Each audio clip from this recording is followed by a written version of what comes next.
Amém. Vamos abrir a palavra do Senhor. É o momento agora de ouvirmos aquilo que o Senhor tem preparado para nós. No primeiro livro da Bíblia Sagrada, Gênesis, capítulo 12. Livro do Gênesis, capítulo 12. Vamos ler apenas os 3 primeiros versos.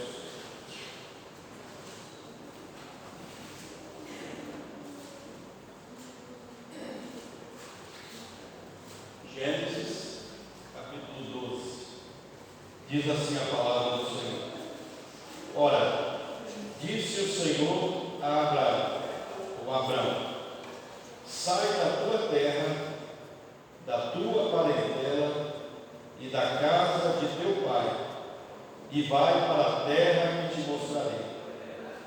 De ti farei uma grande nação, e te abençoarei, e te engrandecerei o nome. Sendo uma bênção, abençoarei os que te abençoarem, e amaldiçoarei os que te amaldiçoarem. Em ti serão benditas todas as famílias da terra. Vamos orar mais uma vez. Pai querido, nós louvamos o teu nome pela oportunidade que o Senhor nos dá de não só apresentarmos culto a ti, culto solene, pois reconhecemos que o Senhor é digno de toda a honra, glória e reverência.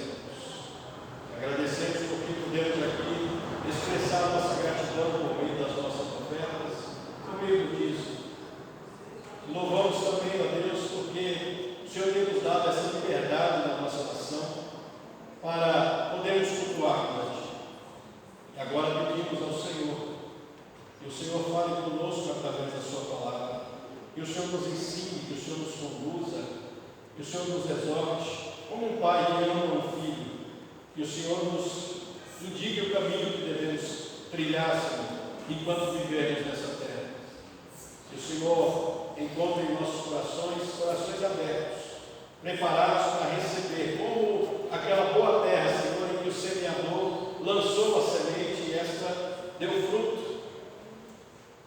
Que seja assim, Senhor, também nesta noite. Que a Tua palavra, ela não volte vazia, mas cumpra o propósito e os desígnios do Senhor. Que a Tua palavra venha ao nosso encontro, às nossas necessidades, aquilo que nós precisamos e devemos ouvir da parte do Senhor. Que o Senhor nos abençoe, que o Senhor nos capacite a transmitir, Senhor, a Tua palavra à Tua igreja. Que o Senhor capacite a Tua igreja, abrindo o entendimento, para que eles creiam, para que eles entendam e para que vivam aquilo que o Senhor tem para nos ensinar nessa noite. É a nossa oração, no nome do Senhor Jesus. Amém. E graças a Deus. Meus irmãos, vocês já pararam para pensar que a história da sua vida, ela tem uma ligação, ela tem uma conexão direta com uma história maior? E eu tenho dito isso na escola bíblica dominical. Se você não tem vindo, você tem perdido aí, escola dominical, o culto de estudo às quintas-feiras, e nós temos focado muito nas doutrinas da igreja. Temos aqui trabalhado aos domingos com essa série aqui, que Deus é esse, apresentando as características do Deus que nós servimos, para que nós possamos conhecê-lo mais e servi-lo melhor. Não é assim? A intensidade do nosso amor por uma pessoa, ela não acontece da noite para o dia. É à medida que nós conhecemos aquela pessoa, à medida que nós nos relacionamos com aquela pessoa, à medida em que nós conhecemos o que agrada aquela pessoa. E por isso nós temos trazido aqui nos domingos esta série que nós chamamos de Que Deus é Este? É uma pergunta, é um questionamento. Que Deus é este? Nós precisamos conhecê-lo. E nessa noite nós vamos trazer mais uma resposta dessa série. Mas você já parou para pensar que a história da sua vida, ela tem uma conexão maior com a história da redenção? Que a história da sua vida está ligada a essa história, e por isso nós temos um grande desafio como cristão em saber qual é o caminho que nós temos que percorrer. Qual é a estrada que nós temos que trilhar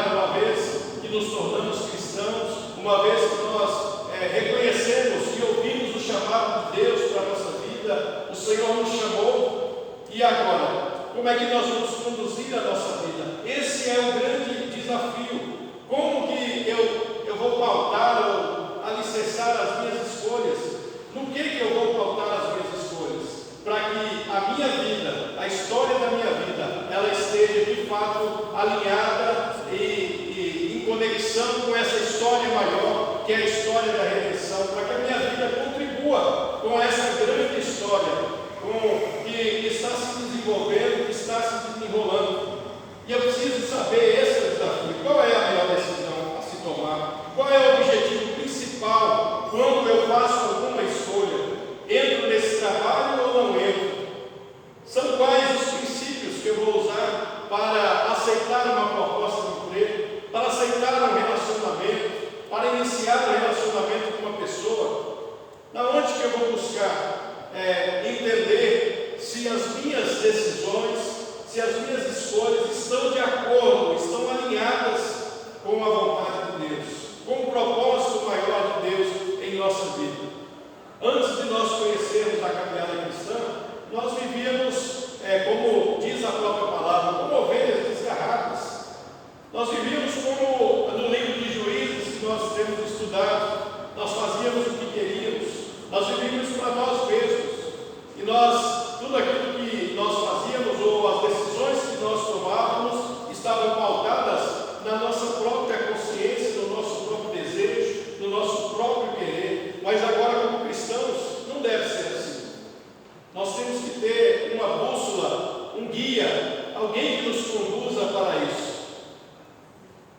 Mas a grande verdade, meus queridos, é que Deus, Ele não apenas nos chama, como chamou Abraão. Deus também, Ele nos guia, Ele nos conduz.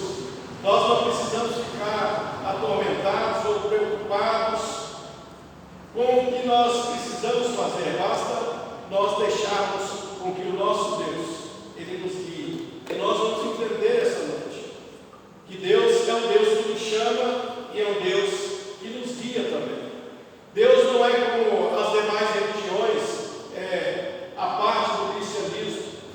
As demais religiões, quando nós estudamos, nós percebemos que os criadores dessas religiões formaram essas religiões e morreram, largaram os seus súditos, os seus servos, os seus seguidores, morreram e deixaram os seus seguidores.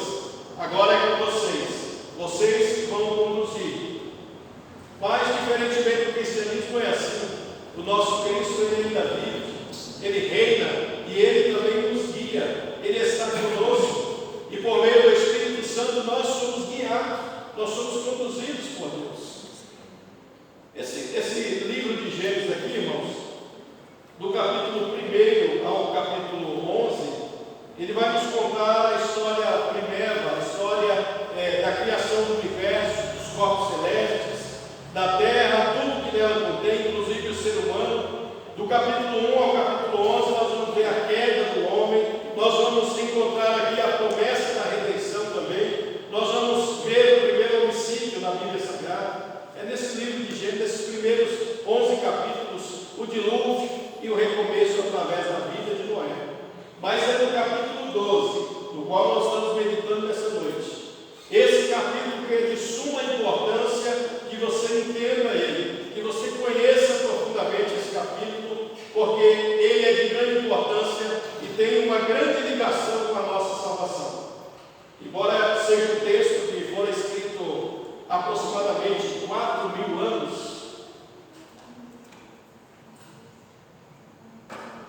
há uma grande distância entre esse texto e nós sabemos que nós temos uma grande conexão com esse texto, e por isso que é importante nós entendermos o capítulo 12 aqui de Gênesis, porque através do capítulo 12 é que nós teremos a compreensão de todo o resto do Antigo Testamento e também do Novo Testamento. Aqui nós vamos perceber que Deus está dando continuidade a esse processo de redenção. Sabemos que o homem pecou, o homem caiu, lá em Gênesis capítulo 3, mas Deus, na sua infinita misericórdia e graça, colocou em prática o plano que já estava estabelecido desde toda Da semente da mulher sairia aquele que traria a remissão para todos aqueles que crescem, todos aqueles que forem chamados, que fossem chamados segundo o seu propósito. E aí nós vemos aqui no capítulo 12 a continuidade de Deus fazendo com que esse plano redentor dele continue, chamando Abraão, fazendo ali um chamado a Abraão. E eu quero destacar nesse texto aqui, primeiramente, 3 coisas importantes que a gente encontrou aqui no texto, que eu encontrei aqui nesse texto. A primeira delas é que Deus é quem chama Abraão, não é o pai de Abraão. Se você ler Gênesis capítulo 11, você vai perceber que Abraão era um seminômade, era alguém que vivia caminhando e viajando pela Mesopotâmia antiga, entre Ur dos caldeus e até Arã, e aí caminhando com seu pai. A Bíblia diz que o pai de Abraão o tomara e levava nessa viagem consigo sua esposa, seus filhos, seu sobrinho Ló. E então, mas no capítulo 12 não é o pai de Abraão que chama o próprio Abraão, é o próprio Deus que chama Abraão. E o texto diz assim: disse o Senhor a Abraão, mostrando que é Deus em que chamou Abraão. E Deus não apenas chamou Abraão, mas Deus disse a Abraão que iria guiá-lo. Deus prometeu para Abraão que iria guiá-lo. Deus não disse para Abraão: sai da sua terra, da sua parentela e vai para qualquer lugar. Deus disse para Abraão que iria conduzi-lo. Deus então diz assim para Abraão: vai para a terra que te mostrarei. Ou seja, Abraão, sou eu que vou conduzir a sua vida. A partir de agora, Abraão, sou eu que vou conduzir a tua história. É claro que Deus já sabia que por detrás da história de Abraão havia uma história muito maior, e é importante que você guarde isso também nessa noite. Por detrás da história da sua vida há uma história de redenção muito maior. E então Deus diz para Abraão. E a terceira coisa importante aqui é que Deus não só chama Abraão, Deus guia Abraão, porque ele diz: vai para a terra que te mostrarei. Eu vou te guiar, Abraão. Mas em terceiro lugar, e a terceira coisa importante aqui é que Deus, ele faz promessas a Abraão. E no verso 2, Deus faz 3 promessas para Abraão. No verso 3, Deus faz 3 promessas para Abraão. Quais são as promessas? De ti farei uma grande nação, promessa número 1. E te abençoarei, promessa número 2. E te engrandecerei o nome, promessa número 3. E no verso 3, abençoarei os que te abençoarem, promessa número 1. Amaldiçoarei os que te amaldiçoarem, promessa número 2. Em ti serão benditas todas as famílias da terra, promessa número 3. Então Deus faz 6 promessas para Abraão. Agora, nesse texto aqui, a gente encontra também alguns imperativos, ordens de Deus para Abraão. E a primeira ordem que nós encontramos aqui, esse chamado de Abraão, é quando Deus fala para Abraão: Abraão, sai, do verbo sair, passar de dentro para fora. Deus chama Abraão e lhe dá uma ordem: saia desse contexto que você está vivendo, Abraão. Qual era o contexto que Abraão vivia? Eu disse aqui que Abraão vivia como seminômade, viajando, habitando em tendas, habitando na Mesopotâmia antiga. O que era a Mesopotâmia? Terra de ídolos, terra idólatra, terra que tinha influência da Babilônia antiga. Lá, lembra de Babel? Essa terra era influenciada pelos deuses babilônicos, e era lá que Abraão habitava. Era nesse contexto que estava Abraão e o seu povo. E Deus diz para ele: sai desse contexto, primeiramente do contexto social, que era a Mesopotâmia, era Ur dos caldeus, era Arã. Deus fala para ele: sai desse contexto de idolatria, Abraão. E aí Deus vai afunilando o chamado dele para com Abraão. Primeiro ele diz para Abraão: sai desse contexto, sai dessa terra. Depois desse contexto social. Depois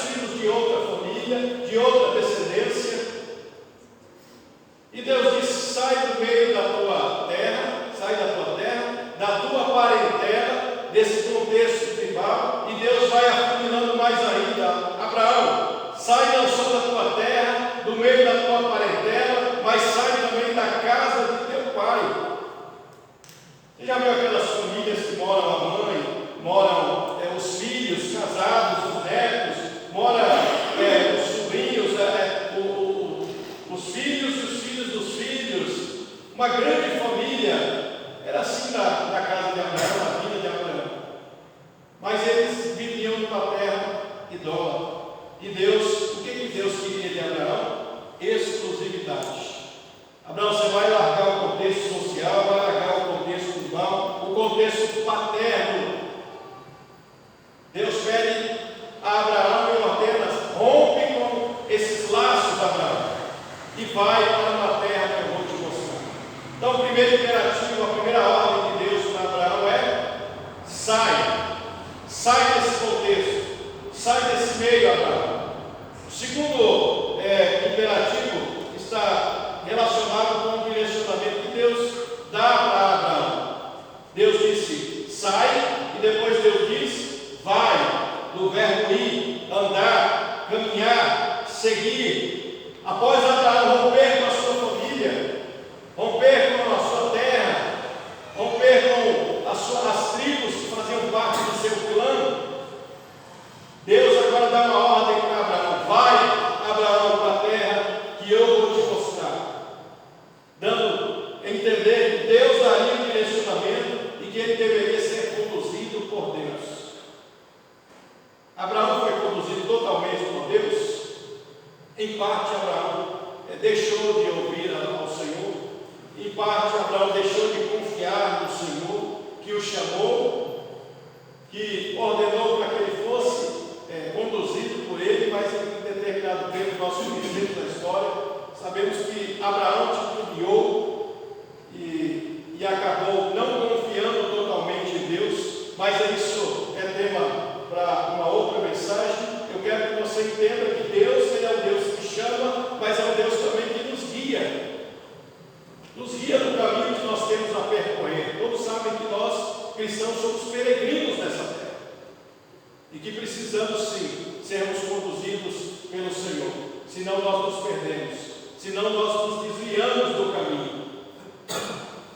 Terceiro imperativo trata então da condição existencial de Abraão.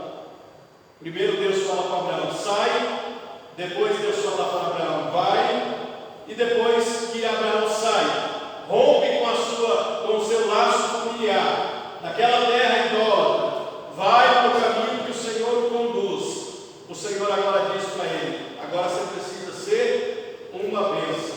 Ser tu uma bênção, do verbo ser, seja, torne-se uma bênção.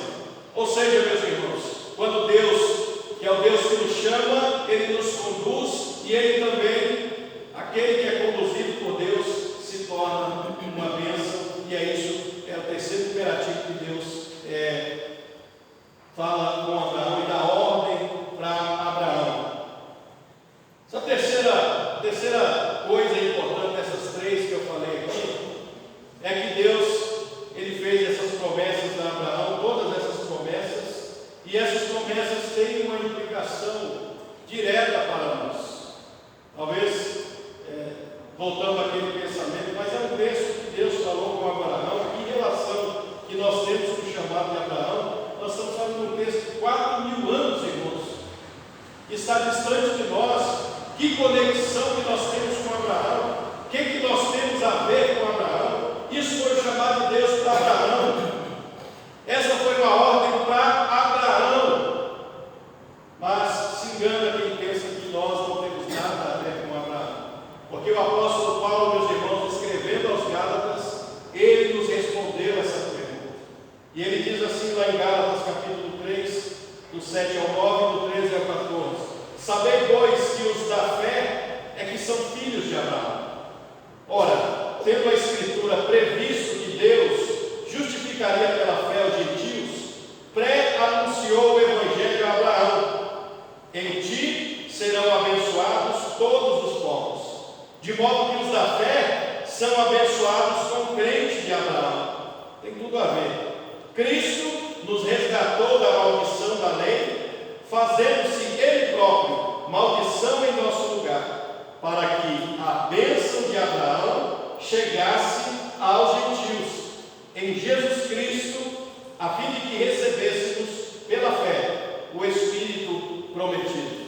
Ou seja, meus irmãos, Jesus Cristo não é só o cumprimento das promessas que foram feitas no Antigo Testamento, do Redentor, do Messias, o Cristo que viria para para remir os nossos pecados, para nos salvar da escravidão dos pecados. Ele cumpre esse plano redentor, mas ele também é o nosso elo de ligação com Abraão. Por isso nós somos ligados a Abraão. E hoje nós podemos ser chamados de quê? De filhos de Abraão. Somos filhos de Abraão pela fé. Talvez alguém pense assim, mas eu não nasci lá em Israel, eu não sou judeu, eu não sou da descendência de Sem, eu não sou um semita, eu não sou um israelita, como é que eu posso ser descendência de Abraão? Lembra das promessas que Deus vai fazer à frente para Abraão? Ou fez nesse texto aqui, eu farei de ti uma grande nação, e ele fez uma grande nação, que se tornou Israel, mas mais à frente Deus promete para ele e fala: olha, sai para fora da sua tenda, conte as estrelas do céu se você conseguir, conte os grãos de areia da praia se você conseguir, esta será a sua descendência. Nós somos essas estrelas do céu, nós somos esses grãos da terra, por isso que nós temos essa ligação com Abraão, e por isso que nós também somos herdeiros das promessas que foram feitas a Abraão, e uma delas é recebermos o Espírito Santo de Deus. Em Abraão, através de Cristo, nós nos tornamos filhos, nós nos tornamos descendência de Abraão, nós nos tornamos herdeiros da promessa. E o que nós vamos fazer, irmãos, à vista dessas coisas? Nós sabemos que Deus chamou Abraão, sabemos que Deus fez promessas a Abraão, deu ordens a Abraão, sabemos que nós temos uma ligação direta com Abraão, mas o tempo de Abraão passou, agora é o nosso tempo. O que nós devemos fazer a respeito dessas coisas? O que nós podemos olhar para a vida de Abraão e aplicar nas nossas vidas? Como crentes também que foram chamados por Deus, assim como Abraão, para rompermos com o nosso passado. Essa é a aplicação do texto para nós, hoje. Quando Deus nos chamou, Ele nos chamou para rompermos completamente com os nossos laços do passado. Quando Deus nos chamou para sermos exclusivos dEle, exclusivos para Ele. Mas existem pessoas que estão na igreja e que ainda não se desligaram de alguns laços, não se desligaram do passado. E muitas vezes esse passado que ficou lá atrás impede muitas vezes que essa pessoa avance, que essa pessoa cresça, que essa pessoa se permita ser guiada por completo por Deus. Mas Deus, Ele requer o total desligamento do passado, dos laços do passado, de tudo aquilo que nós estamos ligados no passado, das influências, do meio que nós, da terra que nós saímos. Quantos de nós não viemos de uma influência romana? Quantos de nós não nascemos em lares que nos trouxe muitas influências que não são influências agradáveis a Deus? Mas quando Deus nos chama, irmãos, Ele nos chama para nós rompermos totalmente com o passado. Se há algo ainda que te liga ao passado, se há algo ainda que impede com que Deus conduza a sua vida no tempo presente, você precisa se desligar totalmente. Talvez seja pecado, talvez seja alguém que te magoou lá no passado, talvez são histórias que você viveu no passado. Você sabe, se você não se desligou totalmente, se você não saiu, não rompeu totalmente os laços do passado, dificilmente você vai conseguir ser guiado por Deus, porque o passado sempre vai bater a porta do seu coração, sempre vai te dizer que você não pode continuar a caminhada, não pode ser conduzido por Deus, porque há algo no passado que te condena, há algo no passado que está aí gravado no seu coração, e que, portanto, não permite que você avance, que você siga. Pastor, mas como é que eu faço então para mim poder ser conduzido por Deus, ser guiado por Deus?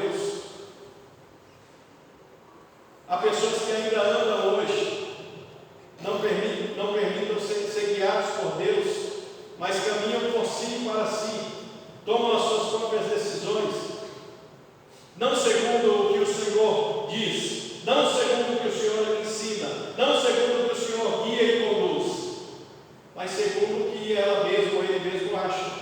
Eu acho que deve ser assim. Eu quero conduzir a minha vida assim. Eu prefiro conduzir a minha vida assim. Eu acho que é melhor conduzir a minha vida assim. Quando na verdade, quando Deus nos chamou para rompermos os laços do passado, Ele nos chamou, mas Ele nos chamou para nos guiar também, para dar as diretrizes para a nossa vida. E o segundo ponto é esse: nós devemos ser guiados por Deus em todas as áreas da nossa vida. Todas. Eu disse todas. Nossa área emocional, nossa área espiritual, conjugal, profissional, financeira. Às vezes nós permitimos que Deus Ele guie a nossa vida na nossa área conjugal, e por isso nós estamos casados, por isso nós estamos firmes ainda, porque eu sou guiado por Deus, eu não posso me separar, porque é Deus que me guia. Mas quando Deus pede para guiar as nossas emoções, muitas vezes nós temos dificuldade em permitir que Deus guie essas emoções. Às vezes a nossa área profissional,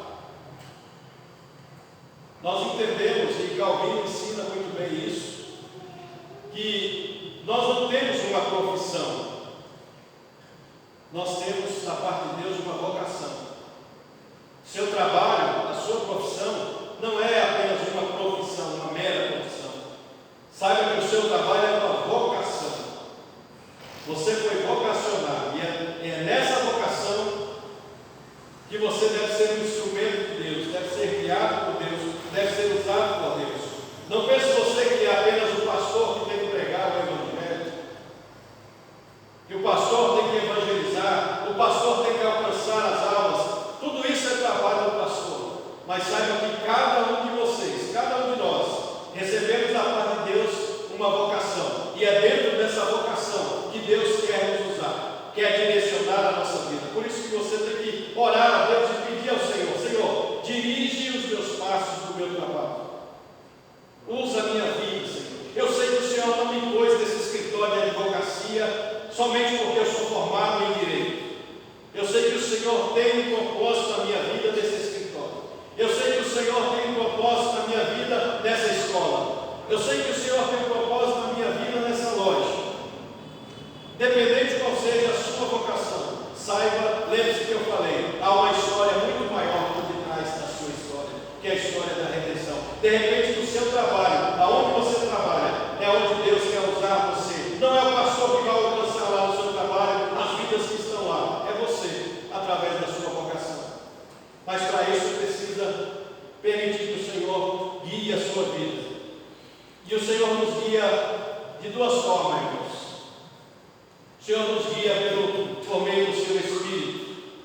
Em João 16:13, a palavra do Senhor nos diz assim: quando vier, porém, o Espírito da verdade, Ele vos guiará, Ele vos guiará em toda ou a toda a verdade. Então, em primeiro lugar, nós somos guiados pelo Espírito do Senhor. Para isso que o Senhor enviou outro Consolador, um parecido com Cristo, para